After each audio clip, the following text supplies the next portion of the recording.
Hi there. So it's July 18th and day 200 of Through the Bible in 1 year. Got 165 days left, right? So today they have us reading, you can see along the top here, 2 Kings 18, 1 through 8. 3 chapters in 2 Chronicles, and then Psalm 48. That's a lot of reading, so let's get to it, shall we? Now, usually 2 Kings and Chronicles almost mirror each other in their stories, so I never realized it did so much until I started reading this, and they put them right beside each other. So, Judah's king Hezekiah.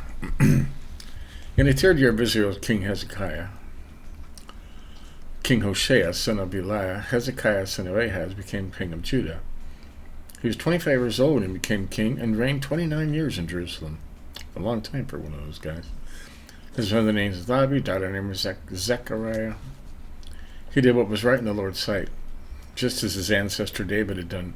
He removed the high places, shattered the sacred pillars, and cut down the Asherah poles. He broke into pieces the bronze snake that Moses made for the Israelites. Burned incense to it up at that time. He called it Nehushtan. A bronze thing. Hezekiah trusted the Lord God of Israel. Not one of the kings of Judah was like him, either before him or after him. He remained faithful to Yahweh and did not turn from following him, but kept the commands the Lord had commanded Moses. That's why he's highly regarded, huh? The Lord was with him, and wherever he went, he prospered. He rebelled against the king of Assyria and did not serve him. He defeated the Philistines as far as Gaza and its borders, from watchtower to fortified city. There you go. Now, let's read the Chronicles version of it, and it's a lot longer, I have a feeling. Hezekiah was 25 years old and became king and reigned 29 years. Okay? In Jerusalem. His mother's name was Abijah, daughter of Zechariah. He did what was right in the Lord's sight, just as his ancestor David had done. In the 1st year of his reign, in the 1st month, he opened the doors of the Lord's temple and repaired them.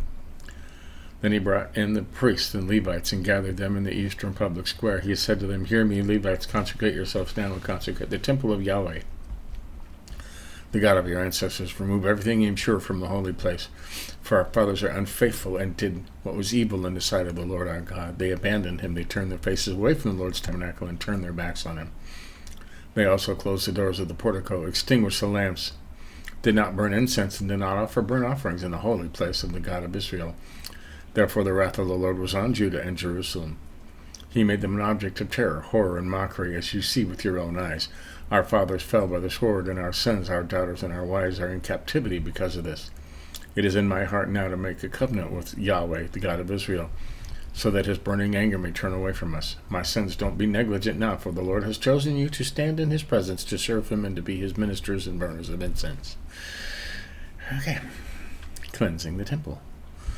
Then the Levites stood up. Mahas, son of Amasi, and Joel, son of and those guys, all these people. I'm not reading those names. Joah, son of Zemai, Eden, son of Joah, and the Gershonites. More people. Right? They gathered their brothers together, consecrated themselves, and went according to the king's command by the words of the Lord to cleanse the Lord's temple. The priests went to the entrance of the Lord's temple to cleanse it. They took all the unclean things they found in the Lord's sanctuary to the courtyard of the Lord's temple. Then the Levites received them and took them outside to the Kidron Valley. They began the consecration on the 1st day of the 1st month. And on the 8th day of the month they came to the portico of the Lord's temple. They consecrated the Lord's temple for 8 days, and on the 16th day of the 1st month they finished. Then they went inside to King Hezekiah and said, "We have cleansed the whole temple of the Lord, the altar of burnt offering, and all its utensils, and the table for the rows of the bread of the presence, and all its utensils. We have set up and consecrated all the utensils that King Ahaz rejected during his reign, when he became unfaithful. They are in front of the altar of the Lord." Renewal of the temple of worship. King Hezekiah got up early, gathered the city officials, and went to the Lord's temple. They brought 7 bulls, 7 rams, 7 lambs, and 7 male goats as a sin offering for the kingdom, for the sanctuary, and for Judah. Then he told the descendants of Aaron and the priests to offer them on the altar of the Lord. So they slaughtered the bulls, and the priests received the blood and sprinkled it on the altar. They slaughtered the rams and sprinkled the blood on the altar. They slaughtered the lambs and sprinkled the blood on the altar. Wow.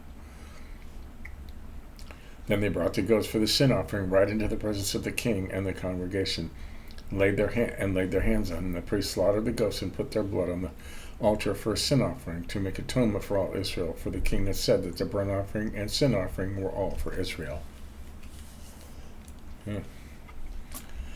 Hezekiah stationed the Levites in the Lord's temple with cymbals, harps, and lyres according to the command of David. Gad, the king's seer, and Nathan the prophet. For the command was from the Lord. Through his prophets the Levites stood with their instruments of David, and the priests with the trumpets. Then Hezekiah ordered that the burnt offering be offered on the altar. When the burnt offerings began, the song of the Lord and the trumpets began, accompanied by the instruments of David, king of Israel. The whole assembly was worshiping, singing the song, and blowing the trumpets. All of this continued until the burnt offering was completed. When the burnt offerings were completed, the king and all those present with him bowed down and worshipped the king. Then King Hezekiah and the officials told the Levites to sing praise to the Lord in the words of David and of Asaph the seer. So they sang praises with rejoicing and bowed down and worshipped. Hezekiah concluded, "Now you are consecrated to the Lord. Come near and bring sacrifices and thank offerings to the Lord's temple." So the congregation brought sacrifices and thank offerings. All those with willing hearts brought burnt offerings. The number of burnt offering, are you ready for this? The congregation brought was 70 bulls, 100 rams, 200 lambs. All these were for a burnt offering to the Lord. 600 bulls and 3,000 sheep were consecrated. Wow. However, since there were not enough priests, they weren't able to skin all the burnt offerings, so the Levite brothers helped them until the work was finished, and until the priests consecrated themselves. For the Levites were more conscientious to consecrate themselves than the priests were. Furthermore, the burnt offerings were abundant, along with the fat of the fellowship offerings, and with the drink offerings and the burnt offerings. So the service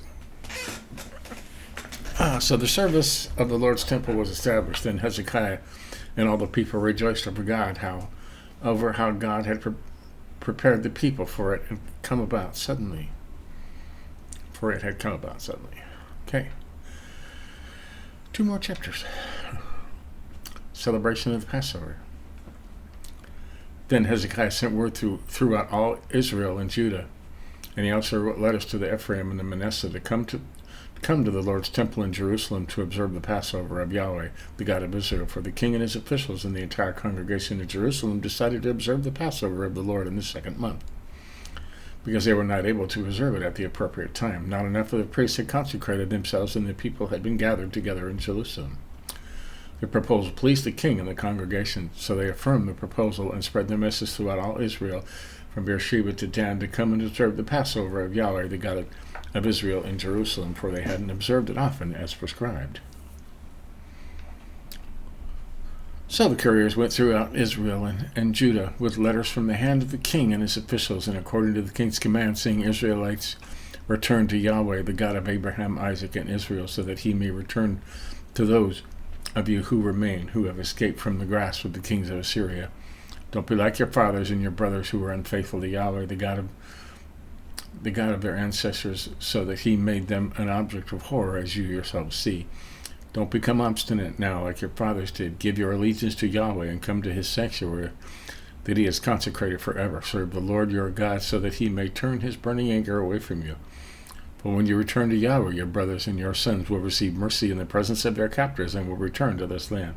For Yahweh your God is gracious and merciful. He will not turn his face away from you if you return to him." I like that. The couriers traveled from city to city in the land of Ephraim and Manasseh as far as Zebulun, but the inhabitants laughed at them and mocked them. But some from Asher, Manasseh, and Zebulun humbled themselves and came to Jerusalem. Also the power of God was at work in Judah to unite them, to carry out the command of the king and his officials by the word of the Lord. A very large assembly of people was gathered in Jerusalem to observe the festival of unleavened bread in the 2nd month.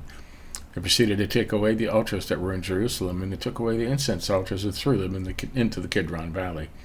They slaughtered the Passover lamb on the 14th day of the second month. The priests and the Levites were ashamed, and they consecrated themselves and brought burnt offerings to the Lord's temple. They stood at their prescribed post. According to the law of Moses, the man of God, the priest sprinkled the blood received from the hand of the Levites, for there were many in the assembly who had not consecrated themselves, and so the Levites were in charge of slaughtering the Passover lambs for every unclean person to consecrate the lambs to the Lord. A large number of people, many from Ephraim, Manasseh, Issachar, and Zebulun, were ritually unclean. So they had eaten the Passover contrary to what was written, but Hezekiah had interceded for them, saying, May the good Lord provide atonement on behalf of whoever sets his whole heart on seeking God, Yahweh, the God of his ancestors, even though not according to the purification rules of the sanctuary. So the Lord heard Hezekiah and healed the people. The Israelites who were present in Jerusalem observed the festival of the unleavened bread 7 days with great joy, and the Levites and the priests praised the Lord day after day with loud instruments. Then Hezekiah encouraged all the Levites who performed skillfully before the Lord. They ate at the appointed festival 7 days, sacrificing fellowship offerings and giving thanks to Yahweh, the God of their ancestors. The whole congregation decided to observe 7 more days, so they observed 7 days with joy. For Hezekiah, king of Judah, contributed 1,000 bulls and 7,000 sheep for the congregation. A lot of people understand. Also, the officials contributed 1,000 bulls and 10,000 sheep for the congregation, and many priests consecrated themselves. Then the whole assembly of Judah, with the priests and Levites, the whole assembly that came from Israel, the foreigners who came from the land of Israel, and those who were living in Judah, rejoiced. There was great rejoicing in Jerusalem, for nothing like this was known since the days of Solomon, son of David, the king of Israel. That's been a long time by then. The priests and the Levites stood to bless the people, and God heard their voice, and their prayer came into his holy dwelling place in heaven. So, that was for 30. One more left. 31. When all this was completed, all Israel who had attempted went out to the cities of Judah and broke up the sacred pillar, chopped down the Asherah poles, and tore down the high places and altars throughout Judah and Benjamin, as well as Ephraim and Manasseh, to the last one. Then all the Israelites returned to their cities, each to his own possession. Offerings for Levites. Hezekiah reestablished the divisions of the priests and Levites for the burnt offerings and fellowship offering, for ministry, for giving thanks, and for praise in the gates of the camp of the Lord, each division corresponding to his service among the priests and Levites. The king contributed from his own possession for the regular morning and evening burnt offerings, the burnt offerings of the Sabbaths and the new moons, and of the appointed feast as written in the law of the Lord. He told the people who lived in Jerusalem to have a contribution for the priests and Levites so that they could devote their energy to the law of the Lord. When the word spread, the Israelites gave liberally for the best of the grain, new wine, oil, honey, and all the produce of the field, and they brought in abundance 1/10 of everything. As for the Israelites and Judahites who lived in the cities of Judah, they also brought 1/10 of the cattle and sheep, and 1/10 of the dedicated things that were consecrated to the Lord their God. They gathered them into large piles. In the 3rd month they began building up the piles, and they finished in the 7th month. When Hezekiah and his officials came and viewed the piles, they praised the Lord and his people Israel. Hezekiah and the priests and the Levites about the piles. Azariah asked the priests and Levites about the piles. Azariah, the chief priest of the household of Zadok, answered him, since they began bringing the offering of the Lord's temple, we eat and are satisfied, and there is plenty left over because the Lord has blessed his people. This abundance is what was left over. Wow. Hezekiah told them to prepare chambers in the Lord's temple, and they prepared them. The offering, the tenth, and the dedicated things were brought faithfully. Conaniah, the Levite, was the officer in charge of them, and his brother Shimei was second. And all these people, all these names, were deputies under the authority of Conaniah and his brother by appointment of Hezekiah and of Azariah, the chief official of God's temple.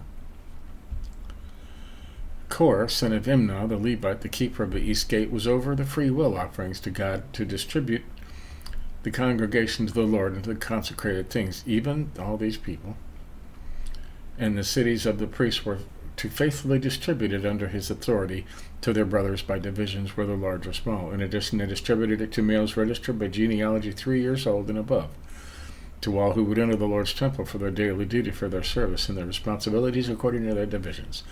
They distributed also to those who recorded by genealogy of the priests by their ancestral families, and the Levites 20 years old and above by their responsibilities and their division. Oh, man. To those who registered by genealogy with all their infants, wives, sons, daughters, and the whole assembly, for they had faithfully consecrated themselves as holy, and to the descendants of Aaron and the priests in the common fields of their cities. In each and every city there were men who were registered by the name to distribute a portion to every male among the priests, and every Levite recorded by genealogy. Hezekiah did this throughout all Judah. He did what was good and upright and true before the Lord his God. He was diligent in every deed that he began in the service of God's temple and the instruction and the commands in order to seek his God, and he prospered. Wow. Now it's amazing. It was it's like 8 verses in 2 Kings, kind of a Cliff Note version of this whole story. That was a long story. Okay, Psalm 48. Haven't read a psalm in a long time, huh? A song of the sons of Korah. The Lord is great and highly praised in the city of our God, his holy mountain rising splendidly in the joy of the whole earth. Mount Zion on the slopes of the north, and the city of the great King God is known as a stronghold in its citadels. Look, the kings assembled, they advanced together, they looked and froze with fear, they fled in terror. Trembling seized them there. Agony like that of a woman in labor, as you wreck the ships of Tarshish with the east wind. Just as we heard, so we have seen in the city of Yahweh of hosts, in the city of our God. God will establish it forever. God, within your temple, we contemplate your faithful love, your name.